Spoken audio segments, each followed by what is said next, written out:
नमस्कार, प्रियाज कुकिंग मध्ये आपले मनापासून स्वागत आहे। आजची रेसिपी आहे कढी गोळे। कढी तर आपण नेहमीच बनवतो, पण कढी गोळे ही एकदम पारंपरिक रेसिपी आहे आणि तीही आहे विदर्भातली। चला तर रेसिपीला सुरुवात करूया। याला आपण तडका लावून घेऊया।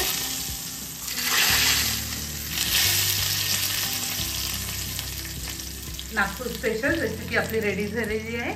मी नुकतीच विदर्भ स्पेशल विदर्भाची खाद्य संस्कृती ही सिरीज चालू केलेली आहे, त्यामुळे विदर्भातल्या रेसिपी अपलोड केल्या जाईल। तुम्ही माझ्या चॅनलवर नवीन असाल तर प्लीज माझं चॅनल सबस्क्राइब करा, लाईक करा, कमेंट करा आणि जास्तीत जास्त लोकांपर्यंत शेअर करा। वरून थोडी कोथिंबीर,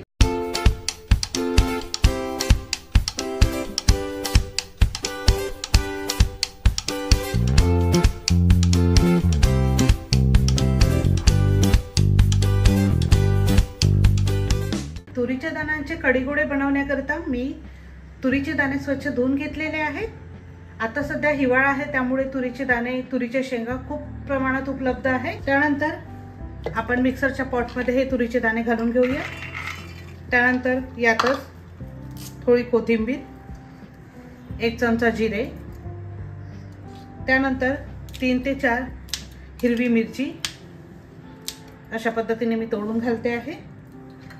1 चमचा आलं लसूणची पेस्ट, यात मी कोथिंबीर सुद्धा घातली होती वाटताना, त्यामुळे हिरवी दिसते आहे, आणि चवीनुसार मीठ। याचा आपल्याला एक वाटण तयार करून घ्यायचं आहे, मिक्सरला लावून बारीक करून घ्यायचं आहे। मिक्सरला आपण बारीक करून घेतलेला आहे, बाउल मध्ये घालून घेऊया। यातच मी 3 ते 4 चम्मच चणा डाळीचं पीठ घालते आहे, बाइंडिंग चांगली येईल। व्यवस्थित मिश्रण एकत्रित करून घ्यायचं आहे आणि याचे आपल्याला छोटे छोटे गोळे तयार करून घ्यायचे आहेत। अगदी चवीला अप्रतिम लागते। हाताला मी थोडं तेल लावून घेतलेलं आहे। अशा पद्धतीने आपण गोळे तयार करून घेऊया। तुम्हाला ज्या साईजचे हवे आहेत त्या साईजचे, पण मोस्टली गोल असतात, तर मी गोलच तयार करते आहे। अशा पद्धतीने आपण गोळे तयार करून घेणार आहोत। आपण गोळे तयार करून घेतलेले आहेत, याला स्टीम करून घेऊया। मी इथे एक पातेला घेतला आहे, त्यानंतर इथे चाळणी ठेवून घेतलेली, त्यावर थोडं तेल लावून घेतलेलं आहे, जेणेकरून आपले गोळे त्याला एकमेकांना चिपकणार नाही। आणि गॅस 5 मिनिटं आधीच सुरू करून घेतलेला होता। यावर आपण हे गोळे ठेवून घेऊयात आणि छानपैकी 10 ते 15 मिनिटं वाफ काढून घेऊया। त्यामुळे जेव्हा आपण कढीमध्ये हे गोळे सोडू तेव्हा फुटणार नाही लगेच। यावर मी झाकण ठेवून घेते आहे। 10 ते 15 मिनिटं आपण याची छान वाफ काढून घेऊया। कढीसाठी मी 250 ग्रॅम दही घेतलेला आहे। 1 ते 1.5 चमचा आपण यात चणा डाळीचं पीठ घालून घेऊया। त्यानंतर चवीनुसार मीठ एकत्रित व्यवस्थित मिक्स करून घेऊया, गुठळी राहणार नाही। माझ्या वरच्या छोट्या छोट्या हाताने तो एकत्रित व्यवस्थित मिक्स करून घेतो आहे, त्याला सुद्धा ट्रेनिंग हवी आहे।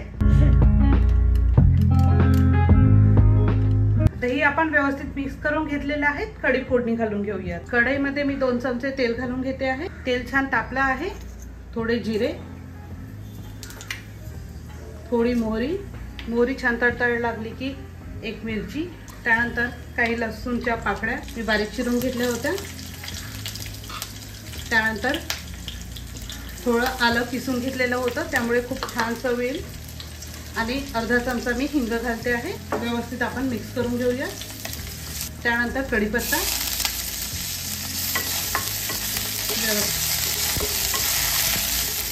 हळद घालते आहे, त्यामुळे कलर खूप छान येईल कढीला।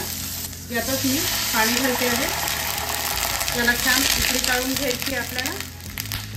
अशा पद्धतीने जर कढी केली तर कधी कधी दही पण कधी जुनं असतं, कधी आंबटपणा जास्त असतो, त्यामुळे आंबटपणा जरा कमी होतो। कढी सुद्धा छान, चवीला सुद्धा खूप छान लागते। पाण्याला मस्तपैकी उकळी आलेली आहे। त्यानंतर आपण मिक्स केलेलं दही घालून घेऊया। व्यवस्थित मिक्स करून घ्यायचं आहे। त्यानंतर अगदी चिमूटभर मी साखर घालते आहे, अगदी ऑप्शनल आहे। कढी चवीला खूप छान वाटते। याला आपल्याला उकळी काढून घ्यायची आहे। आपण जे गोळे तयार केले होते त्यात घालून घेऊया। परत मी इकडे मिक्स सुद्धा करते आहे। यामुळे फुटण्याची शक्यता फार कमी असते, कारण आपण स्टीम करून घेतले होते। संपूर्ण गोळे घालून घेतलेले आहे। याला जस्ट आपण एक उकळी काढून घेऊया आणि गॅस बंद करून घेऊया। आपले कढी गोळे रेडी झाले आहेत। चला तर प्लेटिंग करून घेऊया। तडका पॅन मध्ये मी 2 चमचे तेल घालून घेते आहे। त्यानंतर जिरे, थोड़ा कढीपत्ता, आणि एक मस्त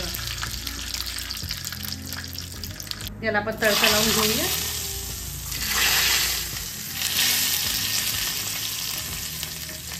नागपूर स्पेशल रेसिपी आपली रेडी झालेली आहे. आवडली ना रेसिपी नक्की लाईक करा आणि माझ्या चॅनलवर तुम्ही नवीन असाल तर प्रियाज कुकिंग या चॅनलला सबस्क्राईब करा, बेल आयकॉन क्लिक करा. त्यामुळे नवीन व्हिडिओ अपलोड केल्या जातील त्याचं नोटिफिकेशन पहिल्यांदा तुम्हाला मिळेल. सबस्क्राईब करणं, लाईक करणं हे सगळं फ्री आहे, पण एका क्रिएटरसाठी पुढे जाण्यासाठी खूप मदत करतं. धन्यवाद.